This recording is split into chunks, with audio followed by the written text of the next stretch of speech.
Rajasthan police शुरू में इसे गैंगरेप का मामला ही मानकर चल रही थी। अलवर के आला पुलिस अफसरों ने भी इसी तरफ इशारा किया था, मगर जैसे ही बच्ची के साथ दरिंदगी की कहानी आम हुई और मामले ने तूल पकड़ा, अलवर पुलिस ने यू टर्न ले लिया। अब अलवर पुलिस ये कह रही है कि डॉक्टरों ने इस बात की तस्दीक नहीं की है कि बच्ची के साथ बलात्कार हुआ है। हालांकि वो हर पहलू से मामले की जांच कर रहे हैं।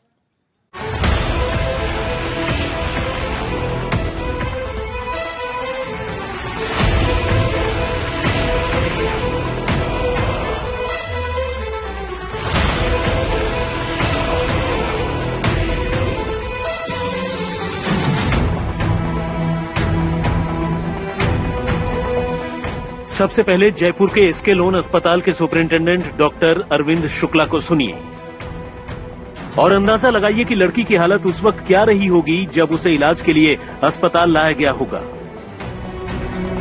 वुंड तो थोड़ा ज्यादा ही खराब तरह का था। वुंड को अच्छी तरह से रिपेयर कर दिया गया। 7-8 डॉक्टरों ने मिलकर उसको किया, जिनमें प्लास्टिक सर्जन थे, गायनी के लोग थे, और 2.5 घंटे के करीब सर्जरी चली। सुना आपने, जख्म ऐसे थे कि अस्पताल के 8 डॉक्टरों को बच्ची की सर्जरी करनी पड़ी। उसका बहुत सारा खून बह गया था। उसे सलाइन से लेकर खून तक चढ़ाना पड़ा।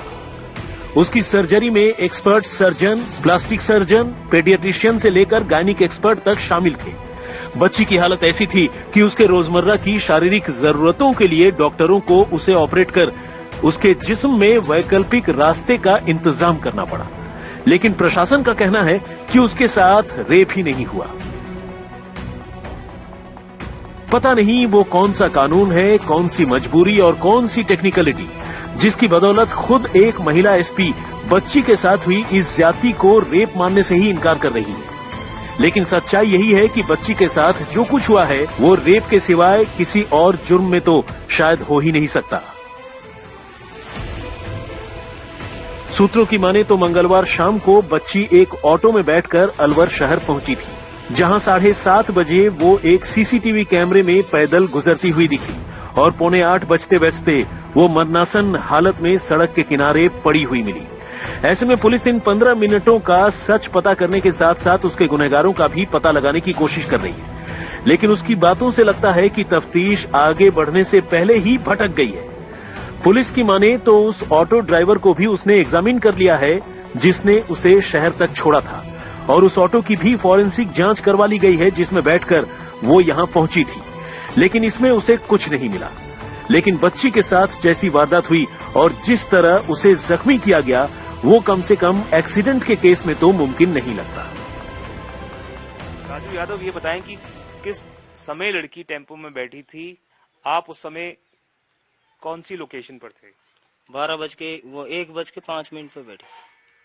कहाँ पर थे, कहाँ से पिक किया और उसके आगे का क्या घटनाक्रम था? हम अकबरपुर स्टैंड से चलते हैं, फिर 1:05 के करीब वो लड़की वहां से बैठी। उन्होंने हाथ दिया था, रोड पे खड़ी थी, तो हाथ दिया, मैंने रोक ली, वो बैठ गई।